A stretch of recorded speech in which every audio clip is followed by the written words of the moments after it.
Hello, everybody, and welcome back to CK Café. Thank you so much for joining us. Today, we have a wonderful episode with an amazing creative named Nelson Isava. He is a filmmaker, a theater maker, a teacher, just all-around creative. I think he kind of is like the embodiment of everything we try to do with CK, right? Yeah, so couldn't have found a more perfect guest to join us as we re-emerge into the podcast space with our new season. The new season shot here in our new office. Woo! We're super excited to have many more guests and many more conversations with indie creatives. So without further ado, let's get into it.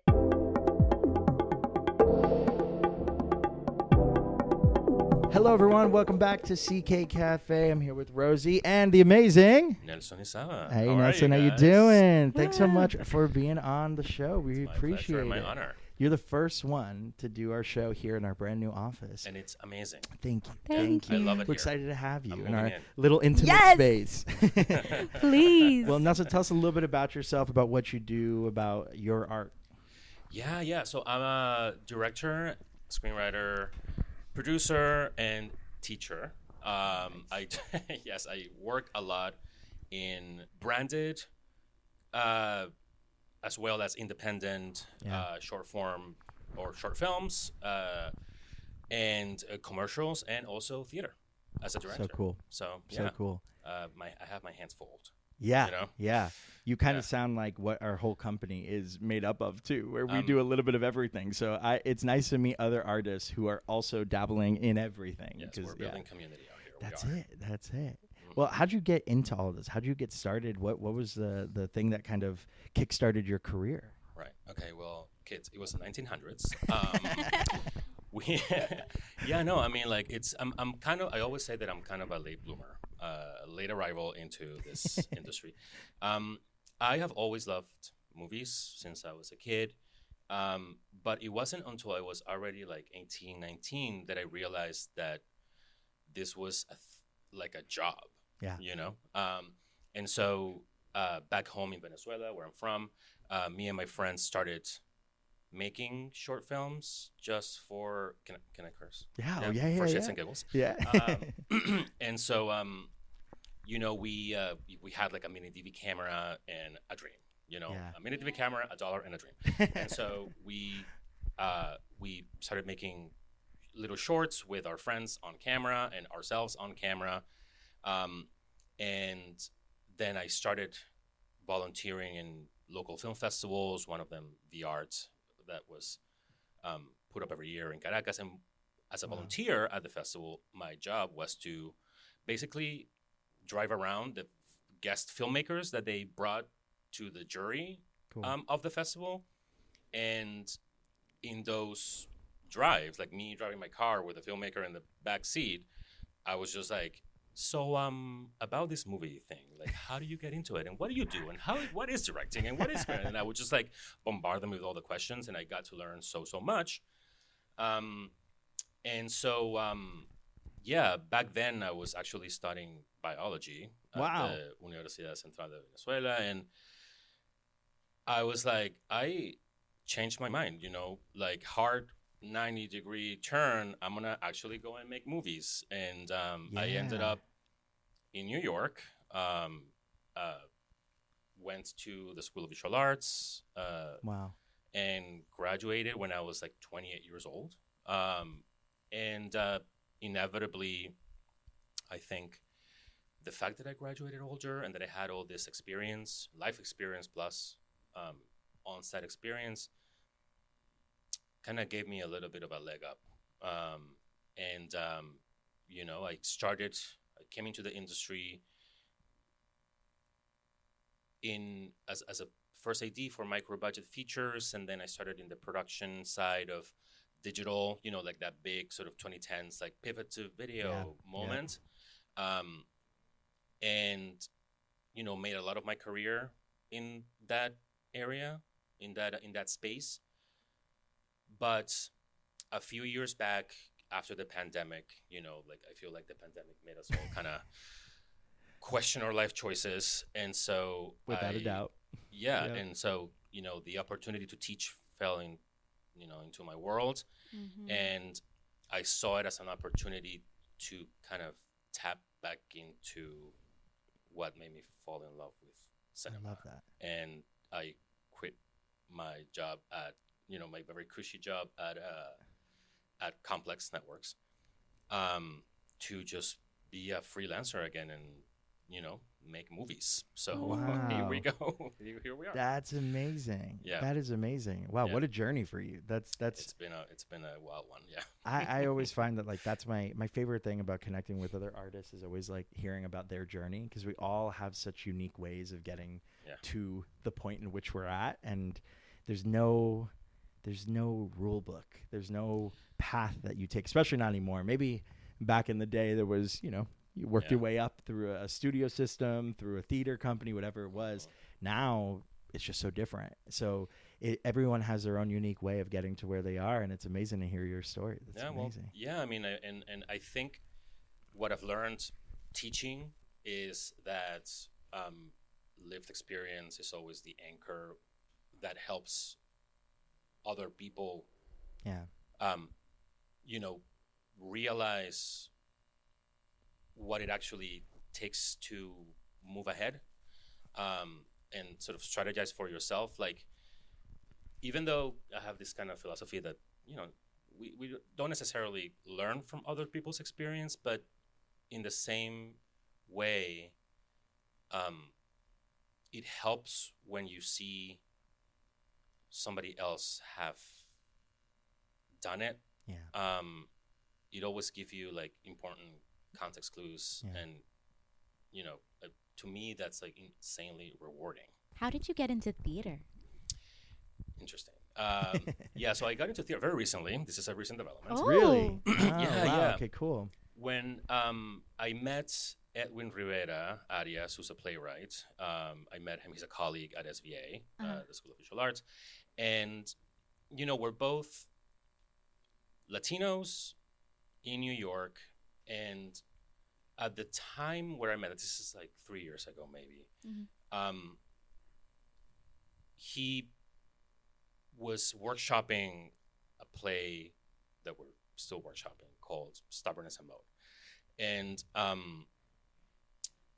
he told me about it. He sort of gave me the bird's eye view pitch of it. And I was like very curious about it. I kept asking questions. I feel like that's a theme in my career, honestly. Like, that's good. Opportunities fall when you start questioning and chipping away at things that make you curious. Yeah, 100%. And so he just straight up was like, "Hey, would you like actually read the play? Tell me what you think. Let's just like sit down and have a coffee and talk about what you think of the text." And we did. And a few months later, Our House Productions in Jersey City picked the play for a stage reading festival. And so I got to direct it. And that was my first sort of step into theater. And what really called to me about that experience was the fact that my favorite room, and I always say this, I don't know if it's cliche or not, but my favorite room is a room full of actors. Like, that's just always been the case for me. Like, I don't feel more comfortable in a room than that. Yeah. And so I was really like transformed and transfixed by just being in the room with this ensemble cast, where I remember at the end of the reading, like not at the end, like after everybody left, but like when the lights went off, like this feeling of joy and reward that I felt at that moment was like, it's unmatched. Yeah, unmatched. Yeah, right. 100%. Like the only other time that I felt that way was when I was making little movies with my friends in Venezuela, and like I remember distinctly putting like two shots that we had in our timeline edit. Yeah. And like we matched them, and like seeing a cut, like literally a cut for the first time ever that I had shot, like that's the same. That's feeling. the same feeling. Yeah. And so like to me it was no brainer, and I just, Edwin is such a honestly brilliant playwright that I was just, it's irresistible. Like his work is irresistible. I cannot say no. Yeah. Like every time he's like, hey, do you want to do this? And I'm like, yes, 100%. I will clear my calendar for you. It doesn't matter. Wow, that's amazing. Yeah. Yeah, theater has a certain magic to it, right? Like that's exactly what you're alluding to, that like I feel the same way. I mean, I've been doing theater forever, and that's how I started my gateway into all of this was through theater as an actor, as a performer, but then also as a director. And like you said, being in a room with creatives making it, and then being able to physically see that production, but it only live in that moment in time. Yeah. There's just nothing like it, because you can't replicate it ever again. Right. It'll never happen the exact same way ever again. Every single night there's something that's a little bit different. That to me is the magic of live performance that you can't get. And I love film. Film is truly, film is special in a different way because it is capturing a moment in time. Yeah. And how cool is that? Yeah. But there's just something to me about theater, Yeah, but then I get that. I don't know if you guys feel this way too, but like after I started directing theater, it sort of retroactively informed the way I direct film. Without a doubt. I wanted to ask about that because I think oftentimes on film sets, as a director, there are so many things you have to focus on. Whereas I think in certain moments directing theater, your only focus needs to be the actors. And then in other moments, your only focus needs to be the lighting. And in other moments, but you get to like compartmentalize your focus a lot more with theater. 100%. And I was wondering, like, did that inform how you direct your actors in film? Absolutely, 100%. Because one of the things that I find really nice about theater is that for a director, the pressure is a little off, right? Like, it's just like the eyes are on the playwright. And for a director in theater, what you have is like a little bit less pressure on your shoulders. I think so, yeah. And so, when somebody comes in and asks you a question, it's like very specific about the performance and the blocking and the mise-en-scène, and like every other question is to the playwright or to the stage manager and to this. In film, you do have like as a director being the head of the creative head of the production. Yeah, it's a ton. It can be paralyzing and overwhelming. Especially on an independent level too, right? Absolutely. Like that even more. Even more because like as a director in an independent film, you're also a producer. Yep. And so like that's inevitable, right? Yeah. And oftentimes they're the writer or they're co-writing or something. Yeah. You're wearing every hat, as many hats as possible. Absolutely, all of it. And what I think has changed for me in the way I direct actors after having directed actors in theater is that I'm much more cognizant of the pressingness and immediacy of the performance.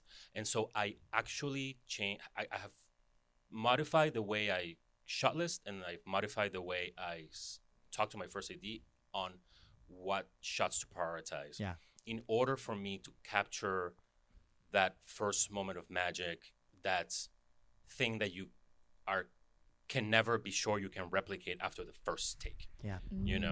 And so that to me has become so important. Like prioritizing that process has become super intrinsic to the way I direct. And it may drive some people crazy, but but the result is there. So I think theater informs everything. And I think to me, like one thing I learned when I was learning how to play the piano many years ago when I was a little kid, I remember my piano teacher telling me, if you learn how to play the piano well, you can play any other instrument. And I was always like, well, why? This is using these hands. If I'm playing a guitar, if I'm playing a trumpet, how is it? But then I understood that there's like a fundamental thing that the piano has that could be translated to any instrument. And I think the exact same way happens with theater. Theater is the original art form. Live storytelling is the original form of us experience entertainment, right? Yeah. It's the purest art form because it's a human being, like you said. It is an actor's medium, right? It's not the director's medium, unlike film, which becomes more of a director, editor, everybody else's medium than the actor. And I think with theater, it is if you can really nail what it's like to direct a play, what it's like to direct a musical, what it's like to just be living with something that is live, that is constantly changing night after night. When you translate that to film, to me, that's where the most magic happens. And I think it changes your chemistry. Right? And like think about, Sam Mendes. Yeah. I believe even Danny Boyle. I forget, but I think Danny Boyle also did a lot of theater. A lot of plays. Yeah. Right, Mhm. and then TV. Yep. And Yeah, then yeah. he stepped into film, and like Oh. I feel like that training, it's so necessary, because even though yes, you are right that theater that's where it all comes from, right? Yeah. Even cinema, because for me, film is like the most dreamlike, like oniric of art forms, and sort of capturing moments in images. It's intrinsically different than what you do in theater, but if or because the actor is the vehicle for the narrative also in film, we as audiences, we react to the face and the eyes, like that's what we do. If you can conjure that, again, immediacy, and capture it on camera, like that's just gold. That's what you shoot. That's your job as a director. And so it's been a really process changing education to have stepped into theater in the way I have. Yeah, it's amazing. And in the moment I have, because like I feel like my career, the way it looks, the way my career looks now, is improved by my experience directing theater. Yeah. So. Fully. I get that feeling. I trust me. I having that theater background first and then going into film, I feel like I'm often reminding myself of what I learned in theater in order to be a better filmmaker. I think you do the same thing as both an actor and an editor and director. You do the same thing, I think. Yeah, I'm itching to do more theater. Yeah, It's just like, I don't know, special. there's something about it. It's like magic. It really is. So what other theater have you done? I know you did Stubbornness and Bone. You recently did a reading. Yeah, so we did a reading at La Mama, a couple of weeks back, and we did it at her house as well, our house productions in Jersey City. Oh, cool. And now we're going to do another short play at La Mama on June 4th. That's called Fried Life Skin. Nice. What is it about? It's kind of a little bit of a. It is a 2-character crime comedy. Nice. In 15 minutes. Wow. It's really fun, really funny. It's really uncompromising and weird in the best of ways. Love it. I cannot wait until people walk into that theater and see the staging of it. And that's going to be really fun. So that's on June 4th. June 4th. Yeah. Oh, man. Yeah, we got it. Everyone has to go check it out. Yeah, for real. Love it. That's so great. That's so great. And you have other theater that you're working on beyond that? Or we're coming up? workshopping, again, Fright Life Skin was also written by Edwin Rivera Arias. And we continue to workshop Stubbornness and Bone. Nice. What's the plan for that? Like, what are you guys hoping for? We're trying to get interested parties that can help us bring it to the stage. I mean, we've gathered a lot of great feedback and a lot of interest from actors, but now we need sort of the house to come in. Yes. Yeah. And totally. in the same regard, we're also workshopping another play called Misericordia, which again, like a big part of the reason why I'm so keen to collaborate with Edwin is because the stories that we're telling are like Latino centric. Love it. And they have like the world that he's exploring is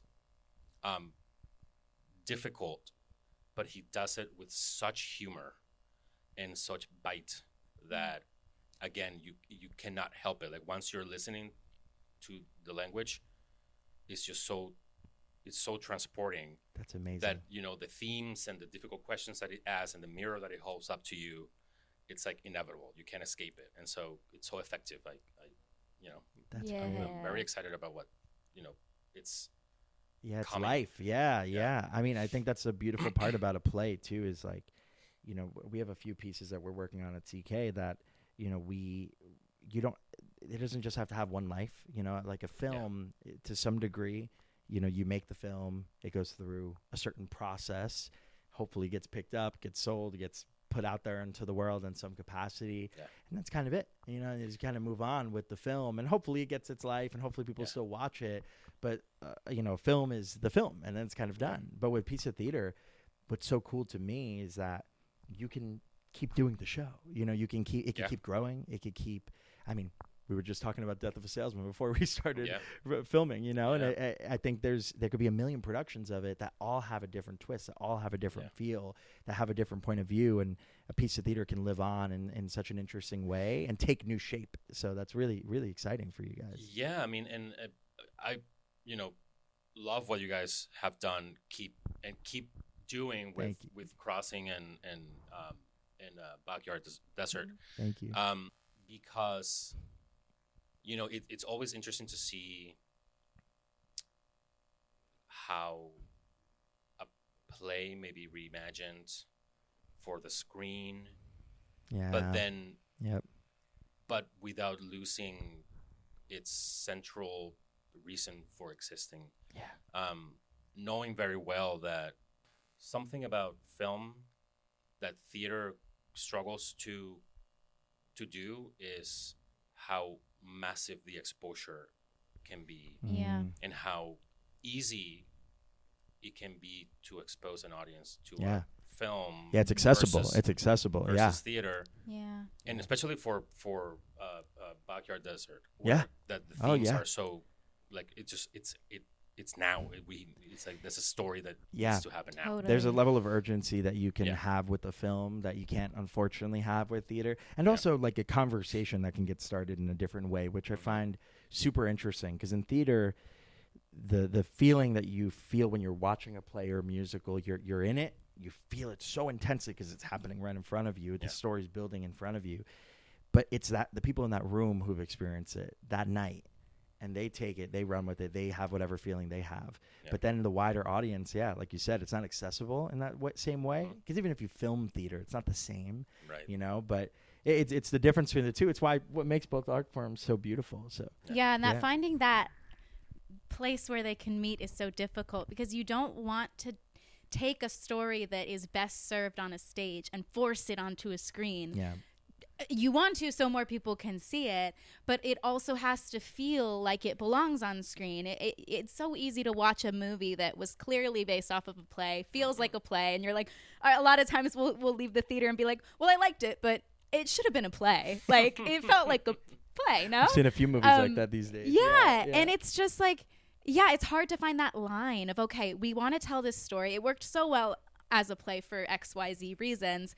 What can we do when translating it to film that makes it specific to the screen? What can we do that we couldn't do on stage? Like, we recently were at a Q&A for this movie Tuner that's coming out, and the director, Daniel Rohr, said that he loves the art of the montage because you can't do a montage on stage. It's something that's specific to film, and it's a way that you can show the passing of time and your character's experience of that passing time quickly, efficiently, and with really specific tone. And I just think that that's like something that we're sort of, with Backyard Desert specifically, grappling with, is like, okay, but why does it need to be a film? Accessibility is a huge reason, but then also what can we do that furthers what it's saying using the tools that film provides you? It's such an interesting thing to think about. It's so interesting. Do you ever think about changing, or I guess translating, the theater that you've done into film? Have you ever thought about that?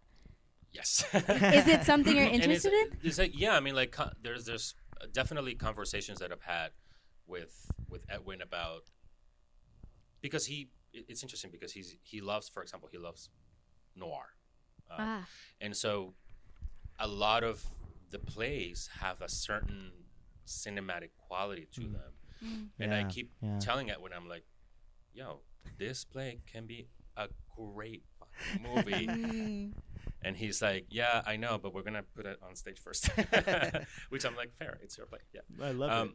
But it is I mean, for me, like, because I am a filmmaker, I'm trained as a filmmaker. I'm a filmmaker first.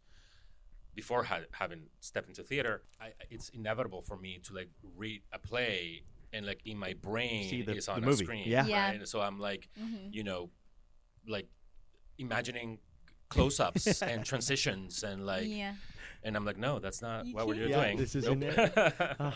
Well, Yeah. speaking about film, I mean, I want to talk a little bit about the films that you have that you're working on now, because you're working on Yeah. a ton of different projects, which is great. We Yeah. love to see other fellow creatives with their hands in a bunch of different work. Yeah. You know, I know you have a film right now that you're looking for funding for, right? Yeah. I would love to talk a little bit about it. Yes, the Saad and Tadri story of Seamus Lynch. Love That's the name. title.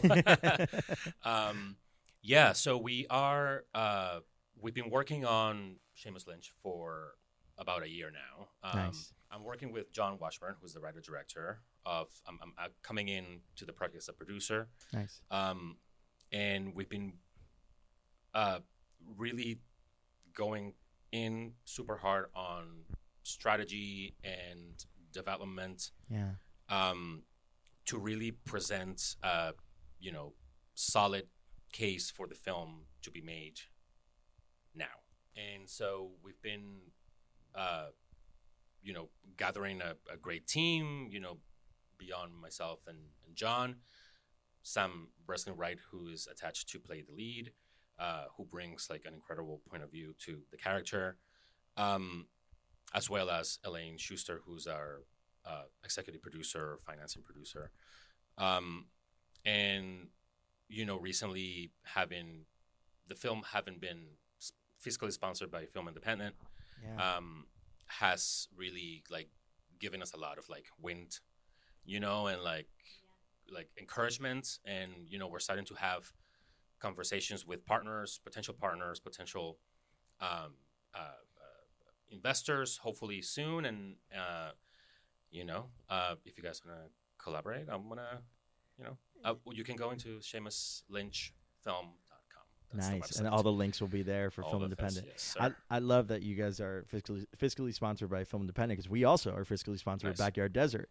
And I have Nice. found that Film Independent is like one of those sources for filmmakers. This is a podcast that we hope is for all kinds of independent creatives. Yeah. But it's one of the few organizations that I tell every filmmaker, not only should you become a member, but you should really look into everything that they offer, from fiscal sponsorship down to the grants, everything. But it's truly transformative. Like it helps a lot. Yeah. No, and not only, I mean, the resources they offer go even towards guidance Yeah. and Yeah. advice, and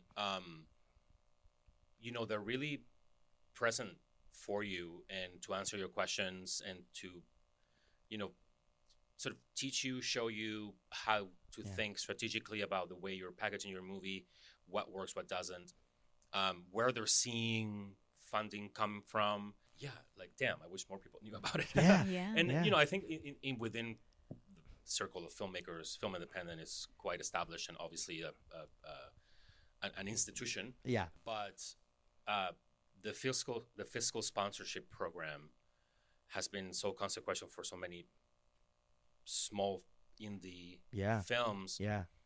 that I feel like they deserve more Yeah. buoyance My goodness. in awareness, 100%. 100%. And I mean, as you know, trying to get a film funded, it's one of the most challenging things in the Miraculous, world. right. Yeah. Yeah. It is truly a miracle if you're able to Yeah. get a film funded. Yeah. And I think, every resource that you can find, things like Film Independent, I mean, help push you over the edge and hopefully not only with the knowledge, but also with the, like you said, the credibility of having a company like that saying, hey, this is a project that we are choosing to put our name, attaching our name to. And that's means a lot. Film Independent's a great company. So congratulations to your film too. Thank you. I'm You as looking well, man. forward to your movie. Thank When are you you. guys hoping to go into production? What's your goal? Before or by the fall 2026. So like Nice. we're gonna hit the ground running this summer with our fundraising and our campaign.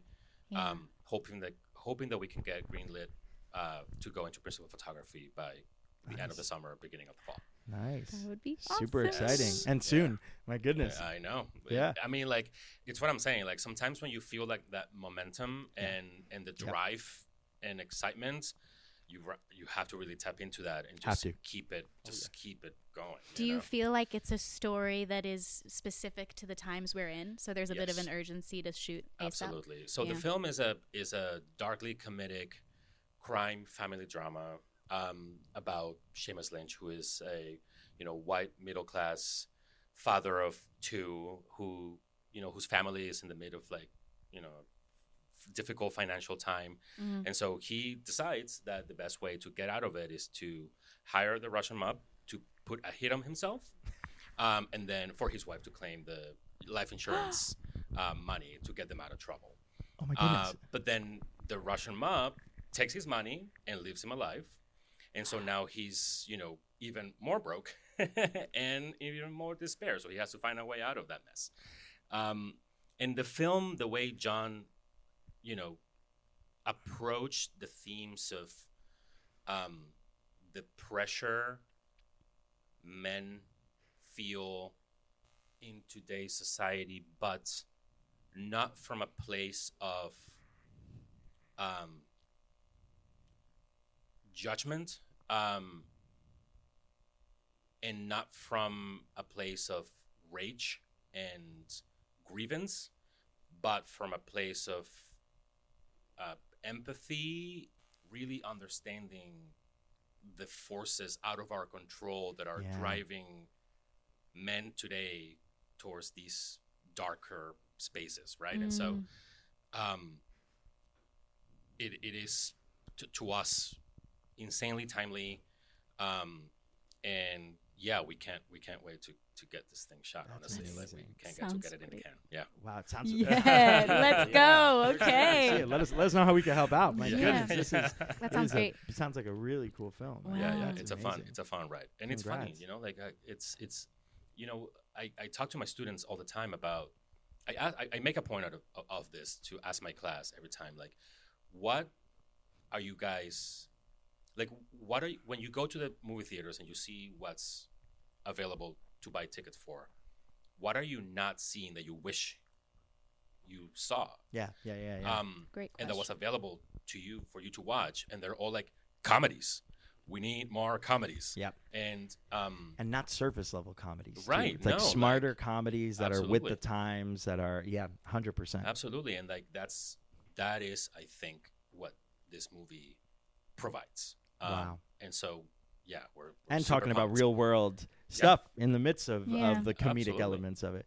Wow, Absolutely. congrats. I mean, I'm Thank you. we're pulling for you, Yeah. we're excited to Same, see it. man. Oh, Same. this is we're, great. We're Yeah. supporting each other. That's We're it. gonna Build do it, this. like you said earlier, building community, right? That's what it's Absolutely. always about. Well, Absolutely. you just mentioned that you're a teacher as well. Tell us a little bit about your teaching journey. I mean, it's amazing that Yeah. I think I have found myself, anytime I've been lucky enough to either speak to audiences or get a chance to teach a workshop or anything, I'm always it's my favorite thing, and it's become a passion of mine, because I think it's just there's nothing better than being able to not only educate people but also be able to have conversations with people about the thing we all love. How did you why do you feel so gravitated towards teaching, I guess, because you're so busy, you're doing a million things.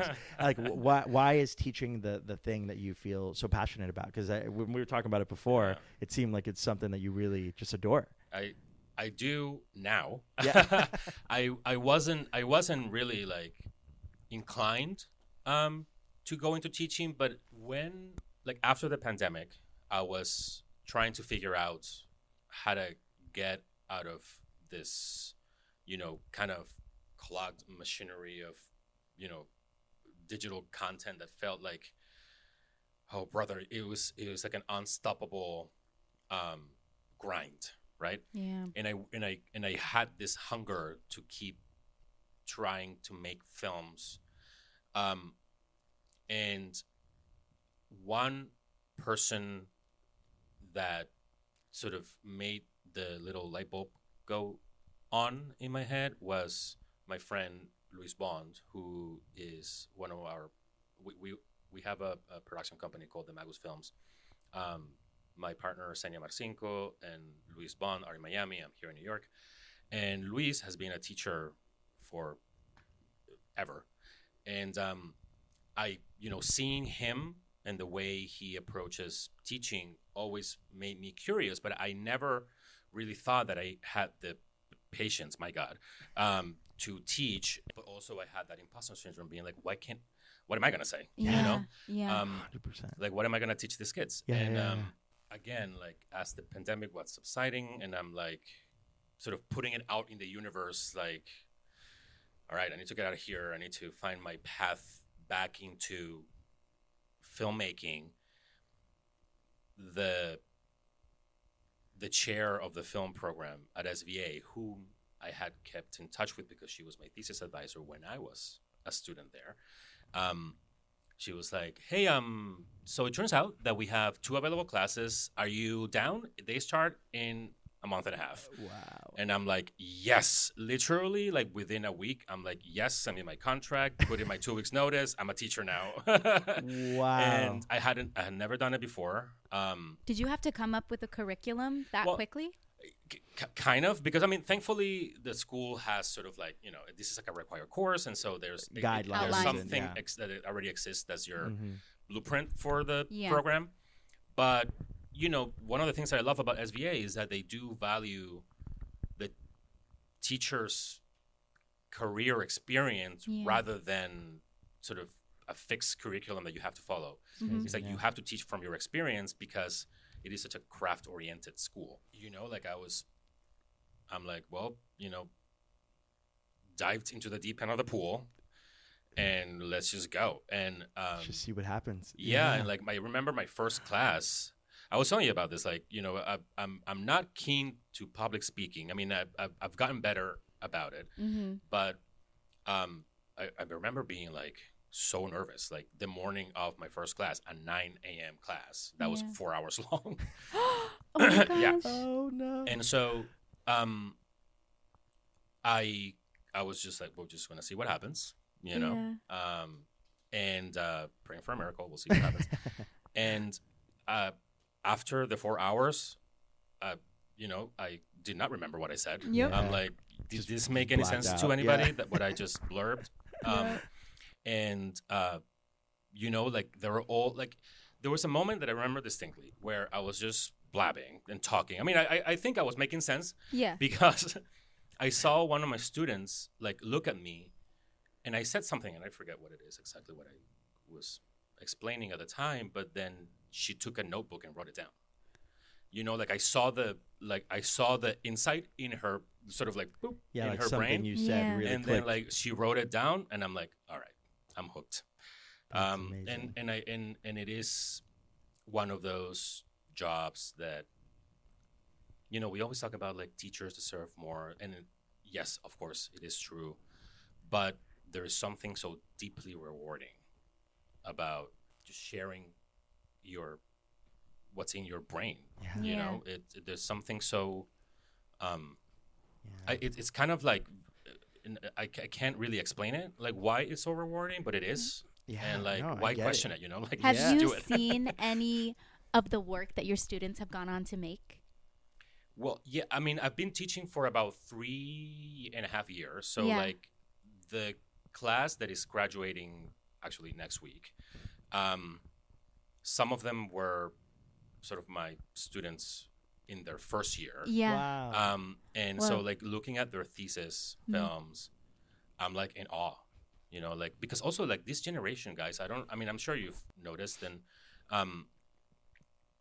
they come into filmmaking from a different angle than that I recognize I went into filmmaking. These students are so visually literate Yeah. and technically trained just by virtue of their phones and the internet. Yeah. That my job has become sort of recontextualizing that in cinematic terms rather than just like TikTok. Yeah. And Yeah. general vibe. Right, Yeah. and vibe, right. Vibe. Yeah.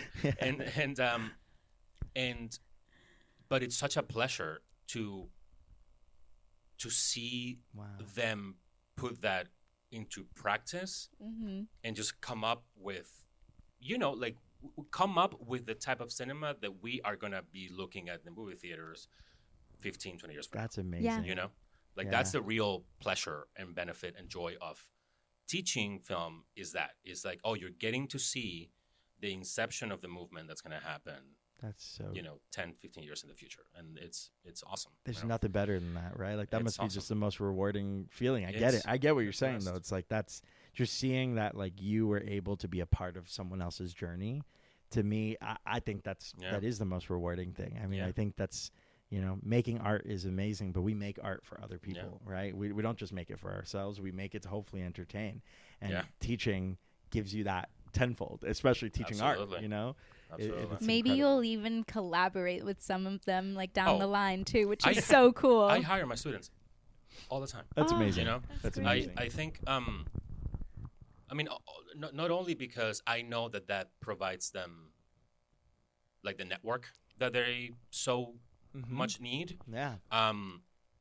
but because I see in them, I'm like, you might be hiring me in Yeah. like 5-10 years. Like, yeah. like these kids You are will so be my talented. boss. Yeah. They're so talented, That's dude. And like they amazing. have all these ideas that sometimes I read screenplays in my class and I'm like, damn, I wish I written that. Yeah, it's like it's awesome. That's so cool. It's unbelievable, man. Yeah, so I mean, to me, it's an ongoing journey. Like I keep, it's something that I have decided that no matter where my career takes me, I want to keep doing it. It's not something that is like, a stepping stone or like a networking opportunity or like, it looks good in my resume to be a professor, etc. I really do have found something that I don't want to let go of, besides my work as a filmmaker. It's another passion. Yeah. I think so that's cool. the best part about creativity. You don't have to be limited, and your passions could be endless, and you can explore so many different mediums and ways to create. And I think teaching art is one way to do that. Well, wow, Nelson, it's been great chatting with you, my friend. My pleasure. Thank you so much for hopping on the show. Thank you so much for having me, guys. It's been just the best, and I don't know if you want to plug anything real quick to the cameras, to the audience listening. I know you have a show coming up. You have your film. Talk about it all. Let us know absolutely. where we can find you. Yes, Fright Life Skin at La Mama's on June 4th. Go to La Mama's website. You'll find the tickets there. Then go to SeamusLynchFilm.com if you want to learn more about the film. And as we go through pre-pro, you'll get all the updates that you want. My classes at SVA, I teach in the summer. So like if you want to, check them out, I teach directing and funding for short films. So also please go to SVAContinuingEd.com. I believe it's the site if you want to check out the classes. I hope I see some of you all there. And where can people follow you and your Oh, personal yes, journey? my God. See, this is the part that I'm not great at, you guys. Follow me on Instagram at Nelson Isava. And then I'm always posting about the stuff that I have coming up there. So, yeah, stay tuned. That's amazing. We'll link everything in all the descriptions and Absolutely. the episode notes. So thank you so guys. much, Nelson. We appreciate My it. pleasure. Thank Thank you, you. guys. We'll Thank give a you. little round of applause for Yay. Nelson. Go Nelson! Thank you, guys. Amazing. Thank you. Thank you. Oh, my God. Thank you so much for listening to today's episode with Nelson Isava. And thank you to Nelson, and thank you to our amazing team at CK Productions, including our wonderful producer, Annabella Barrios. Oh, she's in the back over there. Yeah, you hear those claps. It's been an amazing conversation. I love chatting about art, but I love chatting about art in all of its forms, and it's so nice to be able to do that with someone like Nelson. With like-minded creatives who also have so many interests and so many mediums for telling their stories. Yeah, it's really beautiful. So make sure you follow Nelson.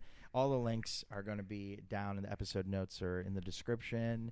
And make sure you check back in weekly for new CK Café episodes on the CK Productions YouTube channel or wherever you get your podcasts, and on our Substack, CK Productions. Follow us online for more. We've got a lot of things happening across the company. Thanks for listening. We'll see you soon. Woo! Or we'll hear you soon. Stay No. creative, kids. They will hear What? us. Stay creative, kids. Love it.